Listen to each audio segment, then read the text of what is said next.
chaos in the skies. Brutal weather conditions causing aviation disasters. It looked like a bomb went off. A violent hailstorm shatters cockpit windshields and destroys a jet's engines. It looked like it'd been beat with a hammer. A powerful downdraft slams a 160-ton jet into rush hour traffic. And a plane was coming over just like that, and I knew this can't be real. And a vicious tailwind tosses an Airbus down a rain-slicked runway. You could feel yourself almost leaving the seat of the airplane. Ferocious storms can mean catastrophe in the skies. I thought, Lord, I've never seen anything like this. I didn't see how we weren't knocked right out of the sky. Eyewitnesses and survivors tell their gripping stories. Dramatic animations put you up close and inside troubled planes as they battle the elements.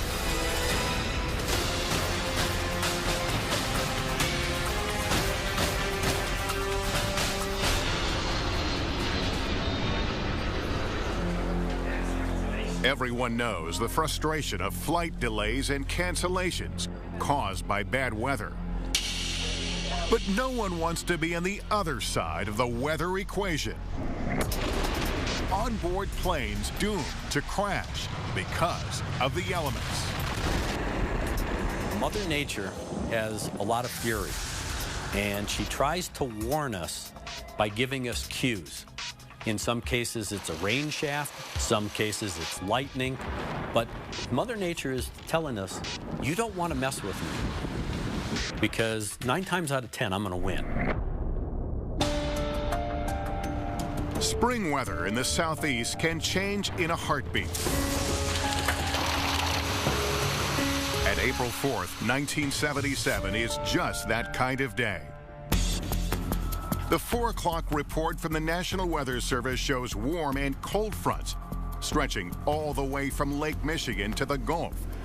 A volatile mix that could mean thunderstorms, tornadoes, and severe icing above 12,000 feet. At Huntsville, Alabama's Madison County Airport, Southern Airways Flight 242 takes off 4 minutes late at 3:54 p.m. with 85 people on board. It was a bad day. The squall line was hundreds of miles long. It was very intense. Passenger Don Foster settles into seat 18A in the back of the jet. He has a pilot's license and usually flies his company's corporate plane. But the weather is so nasty, he decides to leave the flying to the pros. We took off and turned toward Atlanta, and within just a very few minutes, we went into a pretty bad thunderstorm. Flight attendant Kathy Cooper is about to unstrap herself from the double jump seat at the front of the plane when the ride starts to get bumpy. When the pilot told us to remain seated, we're like, okay, yay. 4 minutes into the flight, pilots hear on the radio, "Attention all aircraft," a routine advisory for hazardous weather in the area. We were in and out of such heavy rain at times that I couldn't even see the wingtip. In the cockpit, Captain Bill McKenzie is checking the radar to guide co-pilot Lyman Keel, who is at the controls. He's trying to find a way around the storm when he sees what looks like a patch of clear weather on the radar screen. We did not have Doppler radar in those days. We had a much older generation radar that required a lot of experience and tuning to be able to get the maximum information out of it. Instead of finding a lull in the storm, the weather turns violent. What Foster sees next makes his blood run cold. There was a big flash. A blinding bolt of lightning and the worst hailstorm he's ever seen. It started out as golf ball size, and then it got larger, and guessing it was maybe the size of oranges. It was very loud, very frightening, and I was scared to death. Cooper starts to prepare passengers for the possibility of an emergency landing. I know one thing, I had their undivided attention. Yes, they were afraid, and they paid exact attention to anything I told them. It's not just the deafening sound of the hail against the fuselage that has Foster worried, but the damage it might do to the jet's engines. He has a dead-on view just outside his window. There's a cone, aluminum cone in the center of the engine. It looked like it'd been beat with a hammer. And at that point, I knew we were in really serious trouble. 15 minutes into the flight, all hell has broken loose in the cockpit. The hail isn't just damaging the engines, it's cracking the windscreen, making it difficult to see. Hail can do a tremendous amount of damage to the airplane in just seconds. The one thing as a pilot you cannot do is panic. So you have to come up with a plan of action and execute that plan. Then another terrifying sound. The left engine started to make almost a backfire sound, and then it quit, just died. 30 to 40 seconds after that, I heard the right engine make a backfire sound, and then it sounded like it quit. So we had no engines left at that point. You say you lost an engine and busted windshield? Yes, sir. We lost both engines. 3 miles up in the sky, Captain McKenzie is frantically trying to restart the engines. Without power, Southern Airways Flight 242 has become a glider, losing altitude at a rate of 56 feet a second. With all systems down, Captain McKenzie switches to auxiliary power. With co-pilot Keel hand-flying the jet, it all comes down to stick and rudder skills. They go to hand flying. That is, they actually physically, tactily fly the airplane. After losing radio contact for 2 minutes, First Officer Keel asks Atlanta's air traffic control to find an airport for an emergency landing. The closest runway is 30 miles away at Dobbins Air Force Base. But can they make it with no engines? I'm surprised I wasn't screaming. It was kind of a mind-boggling time. I can't explain how bad it was. After 2 nightmarish minutes, the hail finally relents. Flight Attendant Cooper opens the cockpit door to tell pilots the cabin is prepared for landing. But nothing can prepare her for the look she sees in First Officer Keel's eyes when he turns to look at her. I didn't know the co-pilot that well, but he seemed to be extremely competent and very level-headed, and he screamed. He was obviously terrified. I could not see through the windows when I went into the cockpit.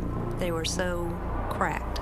I didn't see how we weren't knocked right out of the sky. I really didn't. When they break through the clouds below 3,000 feet, Don Foster sees there's no place to land. And for the first time, he's given up all hope. And I saw where we were in the countryside, the rolling hills, the woods. I really thought, I'm going to die. We're not going to survive this one. Captain McKenzie knows they're not going to make Dobbins, and they're losing altitude fast. Foster uses his training as a pilot to prepare for the worst, making a cocoon to survive the crash. I covered my head up with my leather coat because I knew it would tend to ward off the fire. And I fixed the blankets in front of my head. Flight Attendant Cooper starts to pray. I'll tell you something, there are no atheists in a foxhole, and you become very religious very quickly. Coming up, Southern Airways 242's only hope for survival is to land in the middle of a highway. We were dragging power lines and treetops.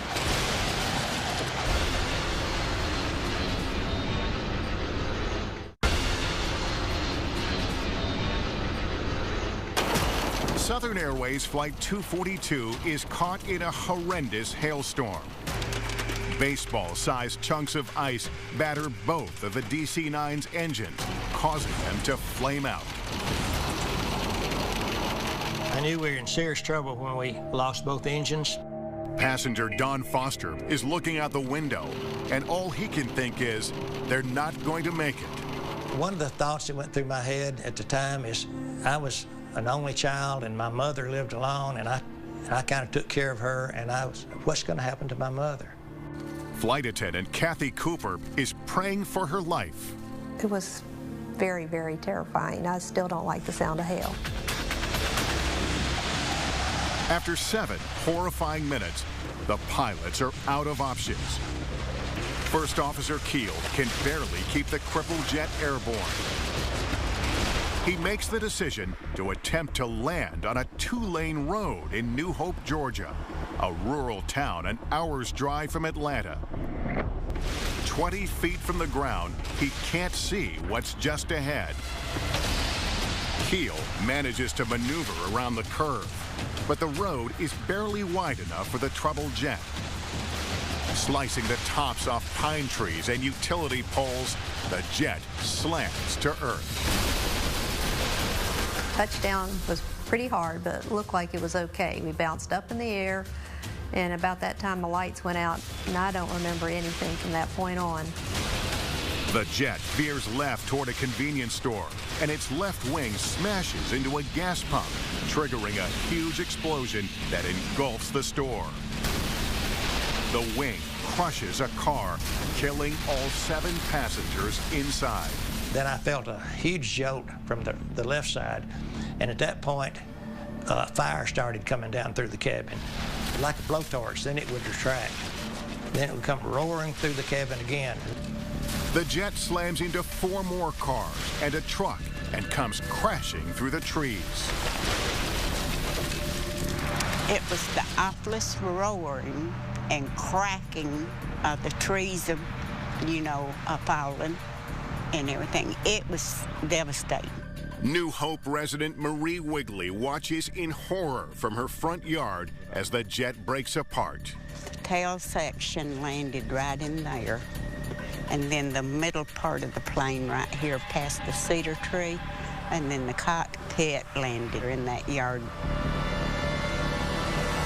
Don Foster is holding on to what's left of the jet for dear life. The smoke was so intense I couldn't even see my seatbelt. Flight attendant Cooper is wedged into a tiny space behind the front passenger door.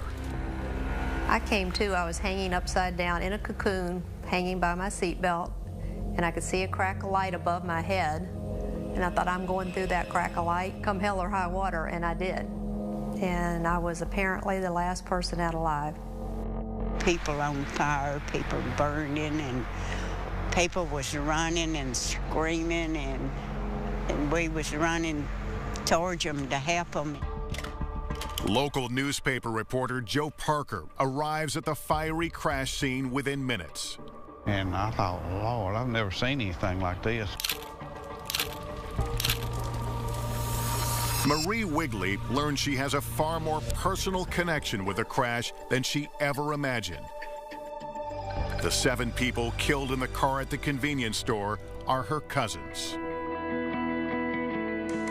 We was told that they, Kathy and Debbie and her children, was in the car that the plane set down on, and they was all burnt to death. In all, 72 people die from the crash, 9 on the ground and 63 on the plane, including both pilots. And I was sitting right by the left engine. Don Foster, though injured, counts himself lucky to be among the 22 survivors. I had crushed vertebrae, a broken left foot, and a cut artery in my left foot. I had 4 broken ribs, and I had burns on my face, head, and hands. The National Transportation Safety Board has begun a public hearing in an effort to determine the cause of the crash. In the months following the crash, investigators zero in on the total loss of thrust from both engines and Southern Airways dispatchers' failure to provide the flight crew with up-to-date severe weather information. Another disturbing finding: the captain's reliance on weather radar for penetration rather than avoidance of a thunderstorm. Investigators determined the captain of Flight 242 misread the black and white weather radar screen. It gave him the false impression an area was clear of bad weather. The storm was so intense that it was absorbing the radar beam, and he wasn't actually seeing the severity of it. It's called attenuation. Since the crash of Southern Airways Flight 242, cockpit radar screens are full color and easier to read. Southern 242 brought home very clearly the need for more standardized weather radar training. Another improvement making aviation safer, 84 National Weather Service meteorologists have been added to air traffic control centers throughout the country for more accurate weather reports. One fact remains, the flight crew's courageous efforts to land the first jet in history to lose both engines to hail. They did a darn good job in getting as much performance out of the airplane as they could, and that performance was the glide distance. For Marie Wigley, the ground around her home will always be a memorial to the 72 people who lost their lives here that day. It's just something that stays with you. Coming up, it's Delta Flight 191 versus an explosive storm.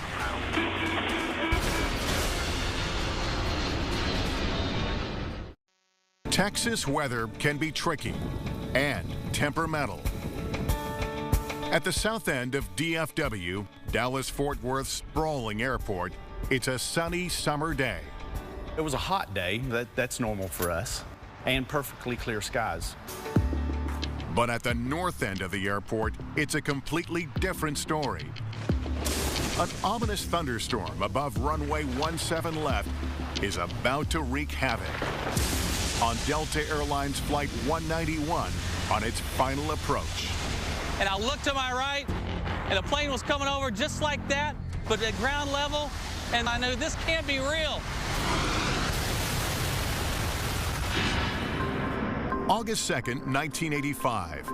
Texas native Christopher Meyer is one of 163 people aboard a Lockheed L-1011 en route from Fort Lauderdale to Dallas. When I got to the check-in for the flight, they told me that I was sitting in non-smoking. I said, back then you could smoke on planes yet. I said, no, that won't do. Can you put me back towards the back of the plane somewhere?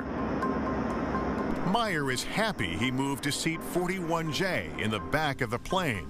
So far, the flight has been routine. Stewardess come back and talk to you, served you lunch, so just like always. In the cockpit, Captain Ed Connors, Second Officer Nick Nassick, and First Officer Rudolph Price, who was at the controls as the plane is about to land. Pilot said to us, flight attendants, take your seat. We'll be on the ground in 15 minutes. On final descent, as the plane is coming down to 5,000 feet, air traffic control transmits a message about a little rain shower just north of DFW.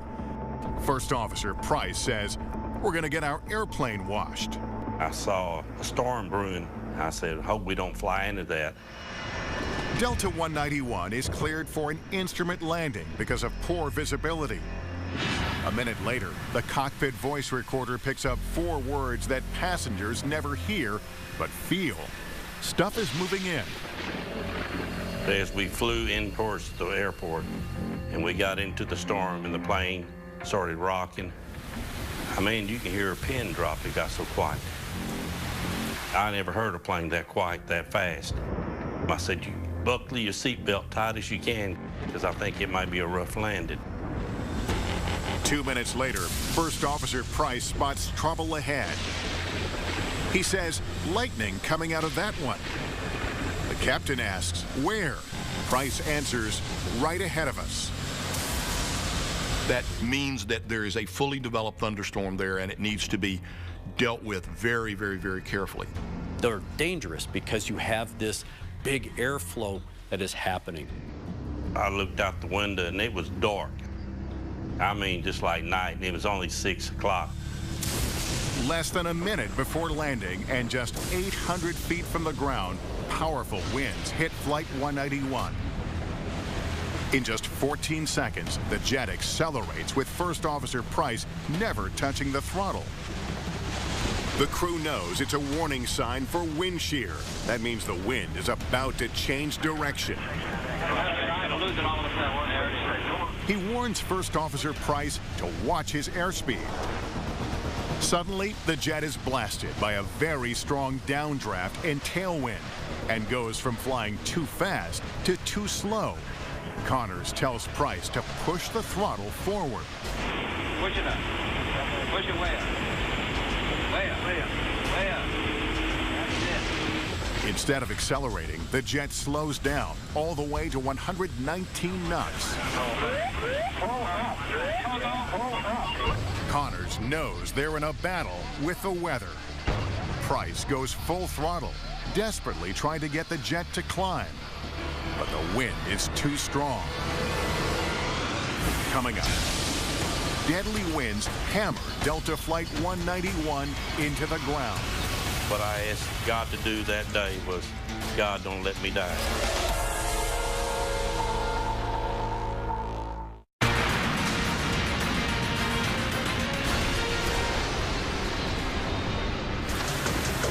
August 2nd, 1985, 6:05 p.m.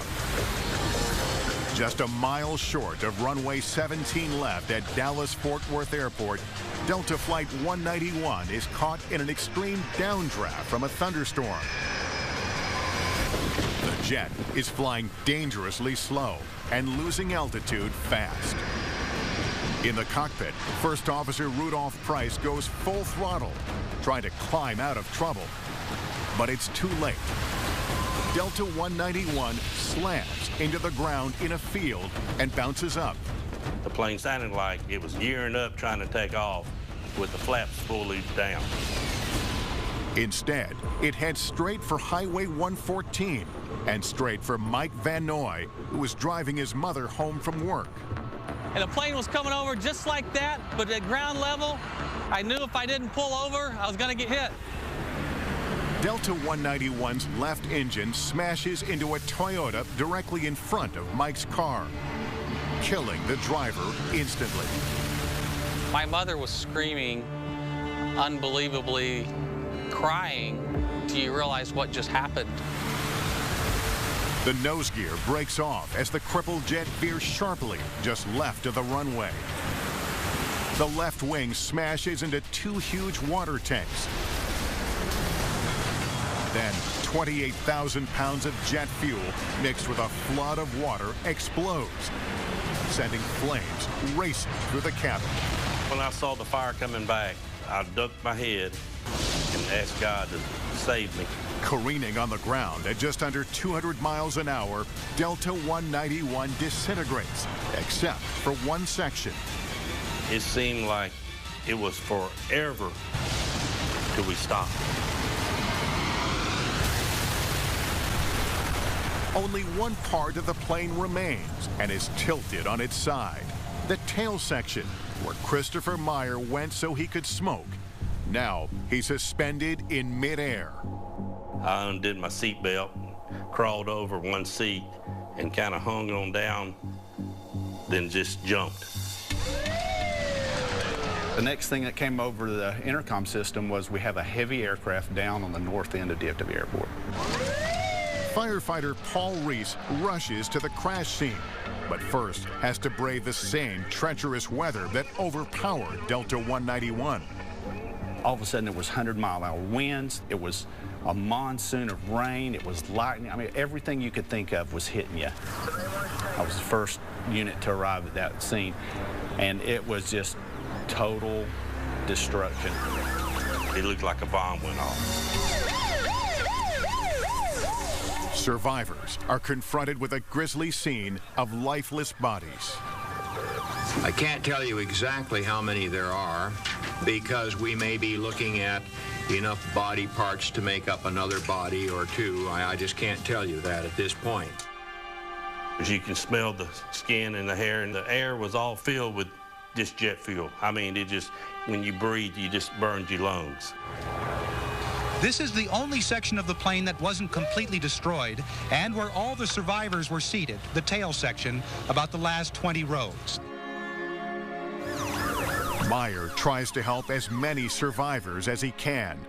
Of 163 on board, 126 passengers and 8 of 11 crew members die in the fiery crash. there are 29 survivors. This is what was left of a car that the plane hit as it bounced at least once just short of the airport. Brock Minton saw it happen. Then the car apparently must have thrown him off balance, and he was in a 45-degree angle. Planes successfully navigate bad weather every day. But this storm was sudden and strong enough to bring down a powerful 325,000-pound jet in seconds. Investigators focus on a weather phenomenon called a microburst. John McCarthy is one of the first meteorologists to discover how quickly a microburst can strike. You have a time period that could be 5 seconds, it could be 7 seconds, it could be 12 seconds, where you can say, I don't want to be here, and then take steps to get out. Microbursts occur when strong updrafts carry wet, warm air upwards. As some of the rain evaporates and hail melts, a powerful column of cold air races thousands of feet back to Earth. Swirling vortexes of air then radiate outward along the ground. It's much like water coming out of a faucet in the sink that comes down, and when it hits the sink, it spreads out in all directions. As Delta 191 flies into the microburst, powerful headwinds increase its performance and speed. Then, downwinds force the jet closer to the ground and slow its speed. Tailwinds decrease its performance and slow it further. Air vortexes deliver the final crushing blow. Once you fly into the increasing tailwind and you're into that column of air that's descending very rapidly, you need to get every bit of lift out of the wing that is possible. If you can keep the airplane flying for those few seconds, you come out the other side and the airplane climbs away. Microbursts are surprisingly common. It's estimated they occur in 1 out of every 5 thunderstorms, and they are surprisingly powerful. The judgment of where a thunderstorm is or what it is will always lie in the cockpit. Investigators determine the probable causes of the accident include the flight crew's decision to continue their approach into a cloud where they saw visible lightning, and the lack of pilot training for avoiding low-altitude wind shear. Delta disputes the NTSB's findings. Another determined cause, the lack of definitive real-time wind shear hazard information. Delta 191 is a turning point that leads to major safety improvements in severe weather detection. Doppler weather radar on board and the enhanced ground proximity warning systems are 2 of the great advances in aviation safety in modern times. Until we got Doppler weather radar on board, there was no way for pilots to assess the potential severity of a microburst. Doppler radar on board jets and at most major airports has led to greatly improved safety statistics. There has been only 1 commercial wind shear-related crash in the U.S. since Delta 191 smashed into the ground in Dallas. Wind shear, wind shear. And today, it's mandatory training for all pilots to, quote, fly Delta 191 on simulators, which teach them how to escape a weather disaster. We have better training for pilots, better recognition skills, better tactile skills as far as how to handle the aircraft performance, and then better onboard systems to give the information to the pilot that, hey, look, there's a potential for a wind shear, be prepared. I'm still quite amazed that there's many survivors as there were. If there's anything fortunate about this accident, it's the number of people who got away. Christopher Meyer is grateful to have survived with only a few broken ribs. This was the shirt I was wearing that the nice doctors cut off of me. But the emotional pain Meyer feels is profound. You still think, well, how come we made it and somebody else that didn't make it? Because the guy sitting next to me and the guy next to him, they didn't make it.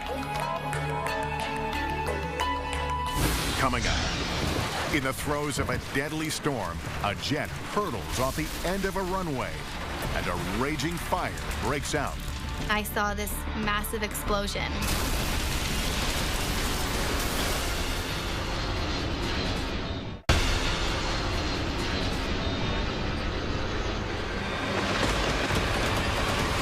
A pilot battling an intense thunderstorm tries to land. I guess some people thought, oh, we made it, and then it very quickly turned into screaming and yelling. But touchdown is just the beginning of a terrifying ordeal.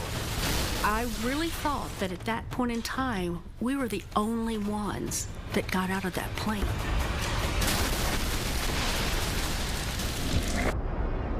August 2nd, 2005, Air France Flight 358, an Airbus A340, is cruising over the Atlantic on an 8-hour flight from Paris to Toronto. 297 passengers and 12 crew are on board the sold-out flight.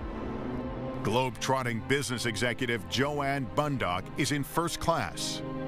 My job required me to go all around the world in the 68 different countries that we do business in. So absolutely, I was a world traveler, frequent flyer, was on planes more than I was at home. Squeezed into the back of the plane in economy is 15-year-old Lisa Popo. She's headed home from a study abroad program and bringing a French exchange student back with her to Canada. I was just excited. I was having fun with my exchange student. She was beside me, so we were still kind of getting to know each other, and I was trying to tell her more about Toronto. As the plane closes in on Toronto airspace, the radar shows a line of violent storms headed straight for Pearson International Airport. Fierce thunderstorms moving through the airport area. Thunderstorms. A weather alert sends ground crews scrambling for cover. Everything was fine until we really got to Toronto and approached the city, and the pilot came on and said that there was a thunderstorm. There was a major thunderstorm in Toronto, and we were going to be circling a while before we could be cleared to land. After circling for 20 minutes, the alert is lifted, and Air France 358 is cleared to land on runway 24 left. But as the plane begins its final descent, the intense storm Captain Alain Rosé and First Officer Frederick No had been trying to avoid is straight ahead. The descent was very dark. You could see the rain hitting the windows outside of the plane. Kind of thought, oh, maybe we're diverting. Maybe I'm not going to be landing at Pearson. With visibility deteriorating by the second, the pilots are unable to spot the runway ahead. Finally, at 2 miles out, they see it. I cinched up my seatbelt a little tighter because we were probably either going to do a very hard landing and stop very quickly, or we were going to do a missed approach. First Officer No increases the jet's power to overcome fierce winds. In the heavy rain, visibility drops to near zero. The jet's out of position, higher than it should be. Suddenly, the wind shifts from a headwind to a tailwind, speeding up the aircraft even more. The shift pushes the jet further down the runway. Everyone was kind of bracing down for impact. Runway 24 left, the shortest runway at Pearson, has little room for error, even in the best of conditions. Today, it's slick with rain. 24 left at Toronto is not a grooved runway, so that in heavy rain conditions, hydroplaning would be a significant issue. First Officer No fights to keep the big jet aligned and touches down nearly halfway down the short runway. That's when it all kind of broke loose. The jet is racing down the asphalt at more than 100 miles per hour with little left of the precious tarmac. I was thinking, well, we should be slowing down, but there wasn't a lot of slowing down at that point. 12 seconds go by before pilots reverse the thrust of their engines to help slow down the jet. But it's too little, too late. Flight 358 runs off the end of the runway at 90 miles an hour and careens out of control. I saw luggage falling from the overhead, and then it very quickly turned into screaming and yelling. The plane tears through a metal barrier, bouncing so violently its engines gouge the pavement. You could feel yourself almost leaving the seat of the airplane. The runaway jet has run out of real estate and goes nose first down a ravine. Coming up, jet fuel ignites and turns Flight 358 into an inferno. Of course, other people knew what was going on, and so that flight attendant said, "Evacuate now."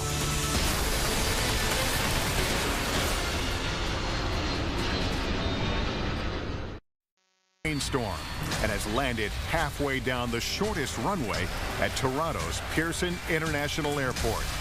At 90 miles an hour, the Airbus A340 can't slow down and barrels off the end of runway 24 left. The only kind of way to really describe it is like being on a roller coaster. It was just constant bumping. The jet tears across grass, gravel, and barriers and plunges down a ravine. It finally comes to stop in a nearby creek. We stopped like we were hitting a tree. Tension turns to relief as passengers realize the plane appears to be intact. There was an announcement on the PA system saying, you know, everything's fine, don't panic. But just as they let down their guard, disaster strikes. Leaking jet fuel ignites and begins burning through the plane's hull. Everything smelled like this burning electrical equipment and burning fuel. Of course, other people knew what was going on, so that flight attendant said, "Evacuate now. Get out of here now." Within minutes, Fire Chief Mike Figliola and his crew reach the crash. They're confronted by a horrific accident. The tail section up in the air, and the rest of the fuselage was down into this ravine. The fuel had run out and was feeding the fire and ignited all the luggage and the cargo in the belly of the aircraft. First-class business traveler Joanne Bundock rushes toward the front exit because she knows every second counts. When that door did open and it was nothing but black smoke outside, oh my gosh, it is a lot more serious. You have the jet fuel, which burns like a kerosene, burns very fast, very hot, spreads rapidly. It doesn't take long to burn through. As the fire rages, passenger Lisa Popo's friend is paralyzed with fear. She kind of froze, thinking that I'm not going to get out of here. Joanne and Lisa know if they're going to get off the plane alive, they need to escape now. It was a clear run to the back of the aircraft, but I just kept going, like, you got to keep going. Don't stop. We're getting out.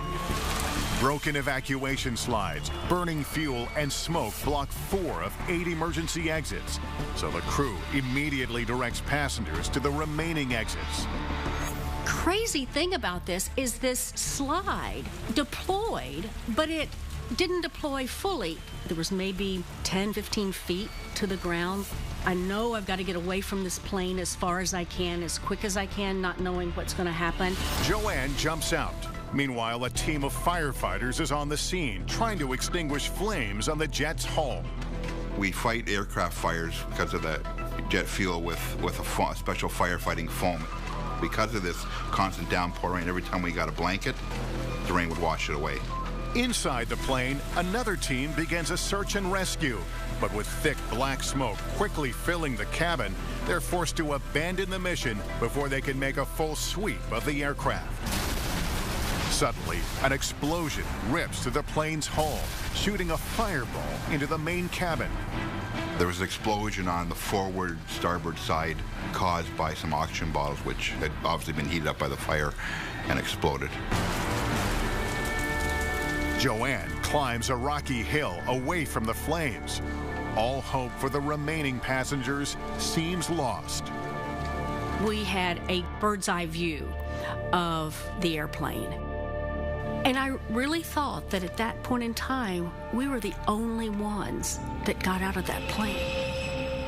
It takes Mike Figliola and his team 5 grueling hours to finally put out the blaze. They believe all that's left is the grim task of identifying remains of passengers trapped inside the jet. I thought for sure that once we had confined the fire, started putting it back, and we went in to do a final check, that we would find some bodies. Miraculously, all 297 passengers and crew, including Lisa and her fellow exchange student, are able to evacuate the plane in under 2 minutes. At this hour, we seem to have an incredible story of survival. After 2 years, the Transportation Safety Board of Canada issues its final report.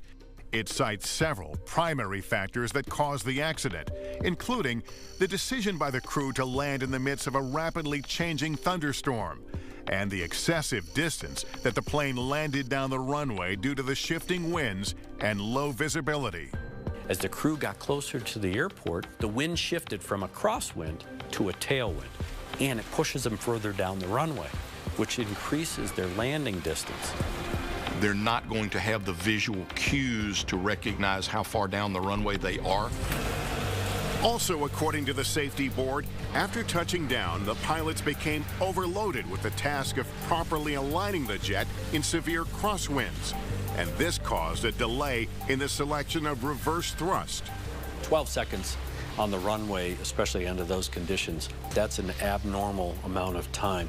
But given the adverse weather, given the standing water, and the performance of the airplane once he got the airplane on the ground, that may have led him to this period of indecision, whether he's going to stay on the runway or try and abort the landing and take off again.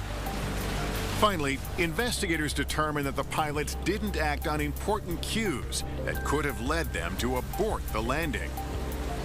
They should have executed a missed approach, abandoned the landing, and gone around.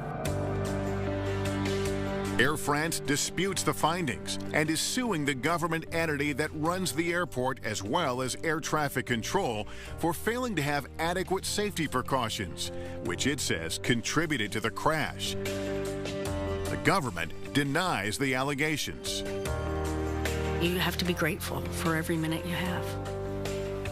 I think that's incredible that 297 people got off a plane in 90 seconds. I think that's a miracle.